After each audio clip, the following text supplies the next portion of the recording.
Today on CityCast Chicago, this city has no shortage of them really, really fancy restaurants. You know what I'm talking about. Tasting menus, molecular gastronomy, these unique small bite concoctions that are so expensive you wonder, is this even worth it? Lifestyle journalist Ari Bendersky says yes, and he's got tips for Chicago's fine dining beginners. It's Wednesday, November 1st. I'm Jacoby Cochran, and this is what Chicago's talking about.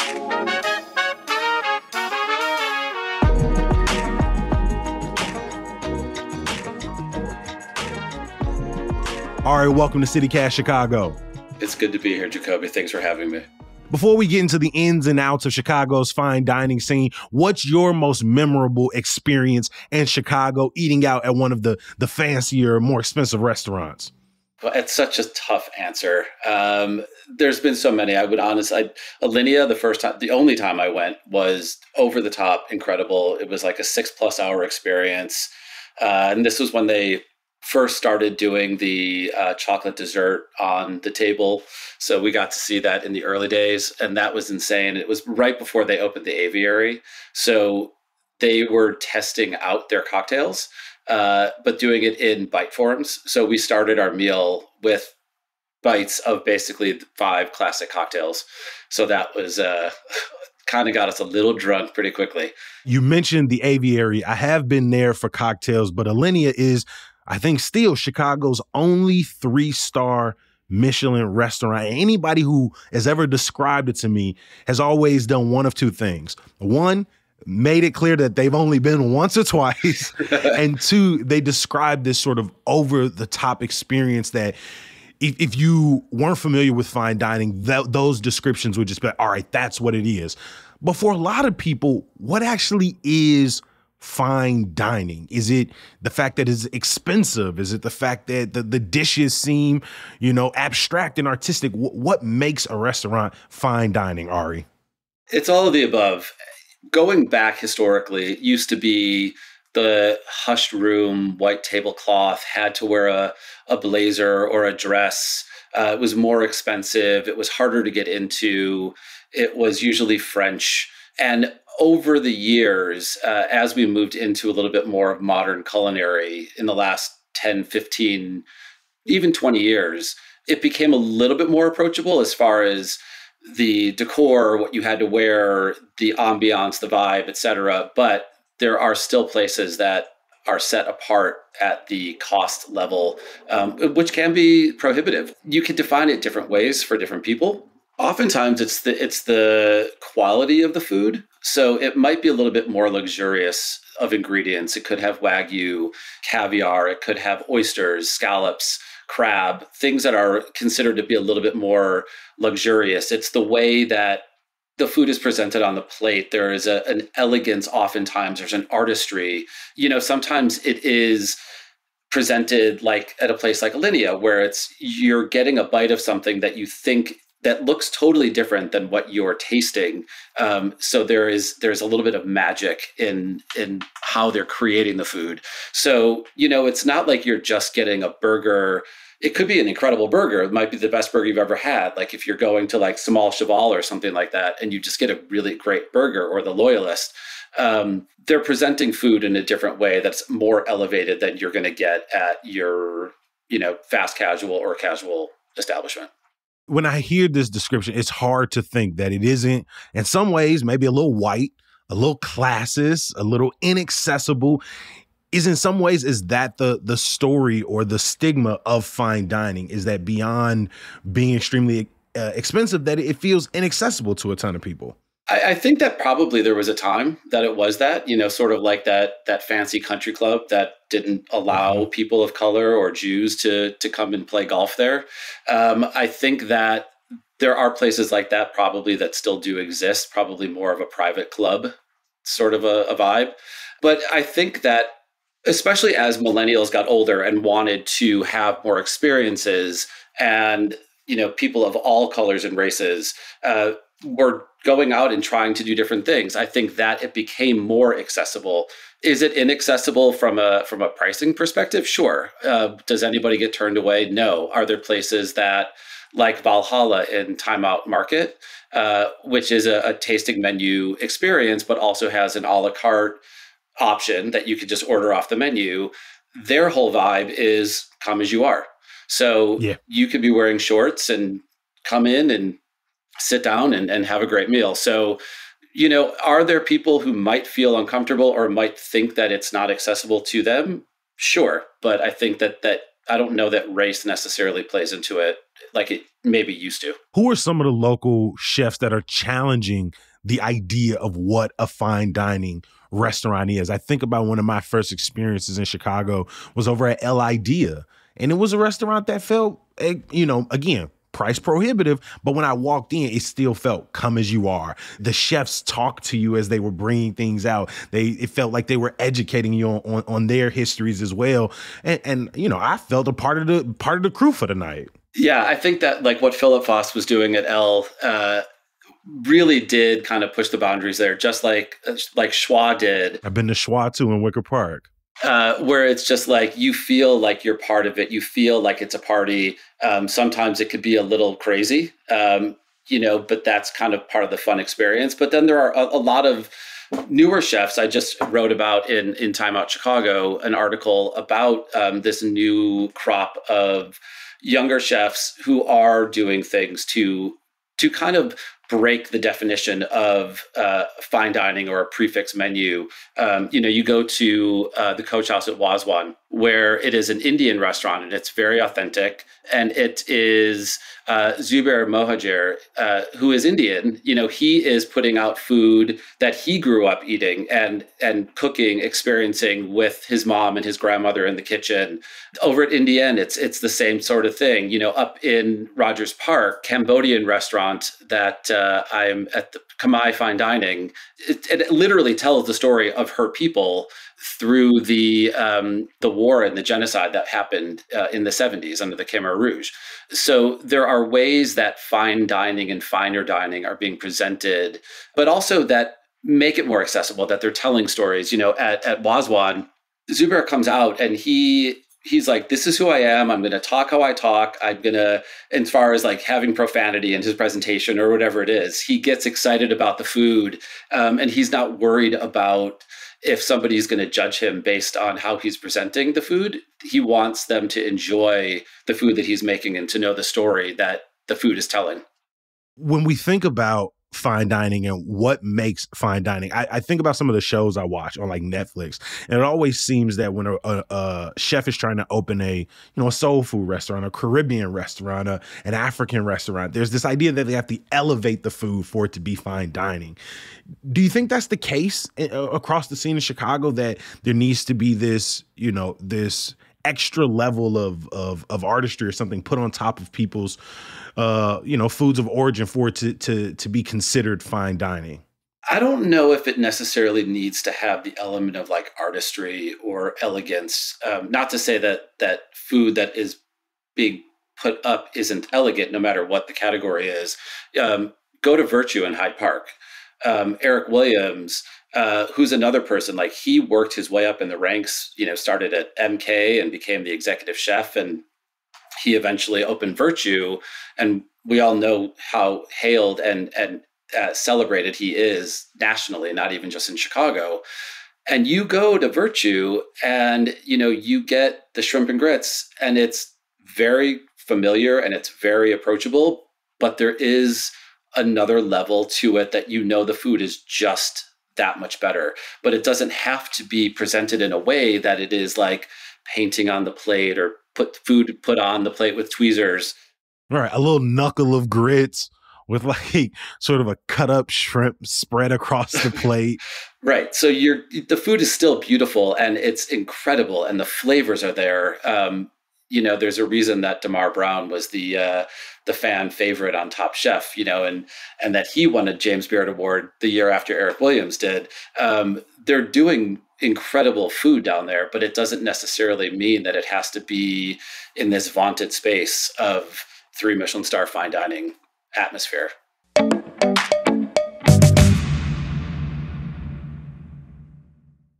For somebody who is, maybe saved up for a special occasion and they're trying to figure out where are Chicago's fine dining experiences, should they just be looking for awards, Michelin stars, James Beard, Bib Gourmands? How can they distinguish their list when they're trying to find a place? First thing I would say is, if you're looking for a more elevated experience that is a tasting menu concept, go to Google and Google best tasting menu experiences in Chicago. Start there. See what the price points are. Where does that fit in with what you want to spend? Is it Indian? Is it French? Is it Mexican? What are you looking for? Is it something that requires a dress code? Do you want to get dressed up? Do you want to be more casual? Do you want to sit at a table with other people like you could do at Duxelle, which is an underground dining experience that I also wrote about, or the Omakase room where you sit with 10 people around the chefs? You could look at James Beard. You could look at Michelin stars. And I would say, honestly, if you look at like one Michelin star restaurants, you're going to still get that level of quality and excellence. But it is going to be a little bit more casual and a little bit more affordable. Just go up to 2 stars, price point goes up. Still could be casual. I mean, Alinea, I don't even know that they have a dress code anymore. I don't think they require a blazer for guys or whatever it is. I'm gonna be honest. If I'm giving you $200, $300, $400, don't tell me what to wear. Get out of my face. I couldn't agree more. Yeah. Are some restaurants more service oriented than others? Like, do some places feel like you have to be like it's a little bit more exclusive versus others that are maybe more welcoming, regardless of who you are? I think when you're dining at that level, the hospitality, especially in Chicago, rarely do I find that places are inhospitable or not welcoming or not wanting to have you have the best experience possible. You're coming in to spend your money with them, no matter if you're spending $50 for a dinner or if you're spending $500 for a dinner. I'm going to say almost every single place is going to go out of their way to make it good for you. I just went to Indian over the weekend, which has an a la carte menu, has a pretty well-known tasting menu. And I mean, our waitress, she was so accommodating, was willing to check on everything with the chef, was willing to make alterations, was willing to, it was like over and above in terms of explaining ingredients that we didn't understand. At one point I was like, okay, this cocktail says it was infused with goat cheese. Like, what does that look like? Make that make sense for me. And she was able to do that. Some people might hear tasting menu and it conjures up that stereotype of tiny bites, weird foam, or something that, isn't going to be filling. Are you going to get enough food at a lot of these spots across the city, especially if you're dropping a couple $100s? I hope so. I mean, I have left a quote unquote fine dining restaurant and went and got a 6-piece from Harold's because I was still hungry. I had that experience at, I'm not going to say what the restaurant was, but a little bit more of a conceptual menu that they were doing. And I was with some friends and we also had the wine pairings and we were pretty lit by the time we were done and we were really hungry and we went up the street and we got burgers because we were not satisfied. But I would say that that is definitely the exception to the norm where, you were satisfied at Indian, weren't you? I was. Those lamb chops were so good. So good. And it's so beautiful. Like the presentation and the room is gorgeous. So I'm going to say that, the majority of the places you're going, you're not leaving hungry. You are getting multiple courses and you think that it is going to be little bites. And sometimes a course could comprise like 3, 4, 5 little bites. And that's one course. Another one is going to be a larger piece of meat, but with other things on the plate. And by the time you're done, you have 8, 9, 10, 15 courses, depending on where you are. You're going to be satisfied. What's your advice for somebody who is looking at a dish that, sure, it might be beautiful to look at, but it is extremely unusual or has flavors and ingredients they've never tried? How do you convince your friends to stay open-minded at a restaurant? You just got to go for it. You're there, you're spending the money. I know there are people who are not adventurous eaters, but one of my mottos, especially when it comes to food, is I try everything at least once. If you've never had it, how do you know you don't like it? So Eat it. If you don't like it, you maybe tell the server or the chef if you're if they're that close to you, maybe they have something else that you can eat. And a lot of places sometimes, like they will say that they don't accommodate dietary restrictions, but most places do. Yeah, if you give them a bit of a call ahead of time. That dessert at El Idea, with the potato in the vanilla ice cream, with the dry ice. Like it takes a bit because I'm used to dipping my French fries in ice cream, but the idea of the potato sitting at the bottom, the first few scoops, it was a little jarring, but by the end of it, it felt a little nostalgic overall. Yeah, it's like when you were a kid and you go to McDonald's and you got the French fries and you dip your French fries in the vanilla shake. Like right when you started describing it, that's what it makes me think of. It feels like the lines between casual versus upscale or fine dining are constantly being blurred in Chicago, especially with these newer chefs making their mark. How much do these distinctions matter for diners?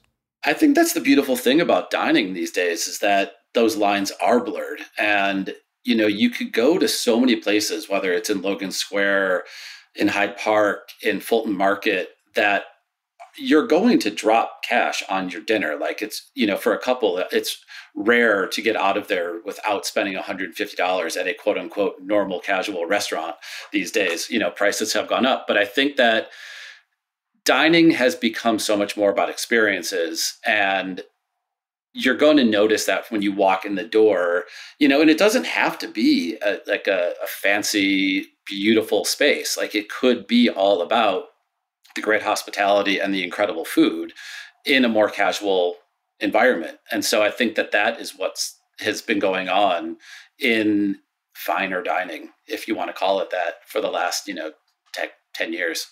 Obviously, we've named off several restaurants. If you had to give someone a suggestion of 2 or 3 restaurants, that they want to try out if they wanted to give Chicago's fine dining scene a taste, what are a couple of those places? So I think if you're looking to have like a really nice night out, that you want to spend some extra money, that you want to have a little bit more elevated experience, there's 2 that I'm going to say. So Smith. It's a lot of times it's referred to as Smith and the Loyalist, and they're 2 separate restaurants, but there's one upstairs, one is downstairs. Smith, John and Karen Shields, 2 Michelin star restaurant in Fulton Market. The thing that I really love about his food is that he does a really beautiful job with vegetables and seafood. You're still going to get meat, but like the things that he does with produce and seafood is next level. And Oriole, which is also a 2 Michelin star restaurant. If you want to come down a level, Elska, also in Fulton Market. It's American food with a Danish bent. And, David Posey and Anna Posey, who are married, she's pastry chef, he's the savory chef. Their food is incredible. But if you're looking for something really a little bit different, like the places I mentioned in the Time Out article, Valhalla, Wazwan, Indienne, even Indienne's sister restaurant, which is Mediterranean, Cipher, Sifr, which is just down the street. So those are some places to go and check out. But I mean, again, like there's no shortage of really fantastic places to eat in Chicago. Avec is consistently will always be one of my most favorite places to eat, always. Ari Bendersky has written for Time Out and also writes the Substack Something Glorious with Ari Bendersky. Thank you for joining us on CityCast today. My pleasure. Thanks for having me.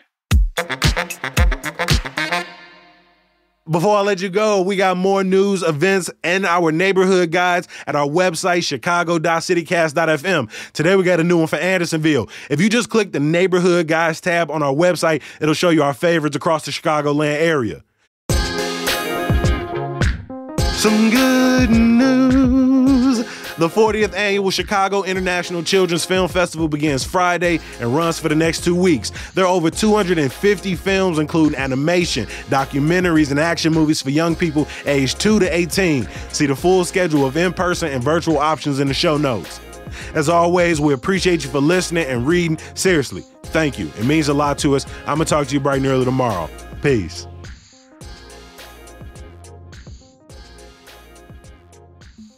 I think that was a good take. I think that was a good take. I think it was a good take.